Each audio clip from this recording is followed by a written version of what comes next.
ചിന്തകളില്ലാത്തവൻ്റെ പ്രതീക്ഷയാണോ ദൈവം? ചിന്തകളില്ലാത്തവൻ്റെ പ്രതീക്ഷ എന്ന് പറയുമ്പോൾ ചിന്തകളെ മതം ഇത് ശരിക്കും ഒരു പ്രിമിറ്റീവ് ലോജിക്ക് തന്നെയാണ്.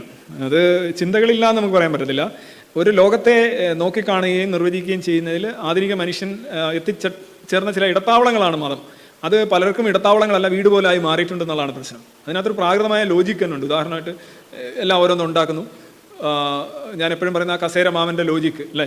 ഒരു കുട്ടി കസേര തട്ടി വീഴുന്നു, അമ്മ അതിനെ കരച്ചിൽ മാറ്റാൻ ശ്രമിക്കുന്നു, കുട്ടി കരഞ്ഞുകൊണ്ടേ ഇരിക്കുന്നു. പെട്ടെന്ന് ആ കസേരയ്ക്ക് പോയി അമ്മ എന്നൊരു അടി കൊടുക്കുന്നു, എൻ്റെ മേലിൽ എൻ്റെ കുഞ്ഞിനെ ഉപദ്രവിക്കുന്ന പറഞ്ഞ് അടി കൊടുക്കുന്നു. അപ്പോൾ കുട്ടി കരച്ചിൽ നിർത്തുന്നു. അപ്പോൾ കുട്ടി കരുതുന്ന ഈ കസേരയുള്ള ഏതോ ഒരു ശക്തിയാണ് തന്നെ ഉപദ്രവിച്ചതെന്നും ആ ശക്തിയെ അമ്മ ശിക്ഷിച്ചു എന്നാണ് കുട്ടി കരുതുന്നത്. അതൊരു ഒരു ബ്രെയിൻ വയറിംഗ് ആണ് സാധനം. അതേ സാധനം തന്നെയാണ് കസേരയ്ക്ക് കസേര മാമൻ പോലെ ഓരോന്നിനും ഓരോ മാമന്മാരെ സൃഷ്ടിക്കുന്നു. പ്രപഞ്ചത്തിനൊരു മാമൻ, ആ മാമനെ പ്രീണിപ്പെടുത്തുന്നു, ആ മാമനെ ആയിട്ട് ഇത് നടത്തുന്നു.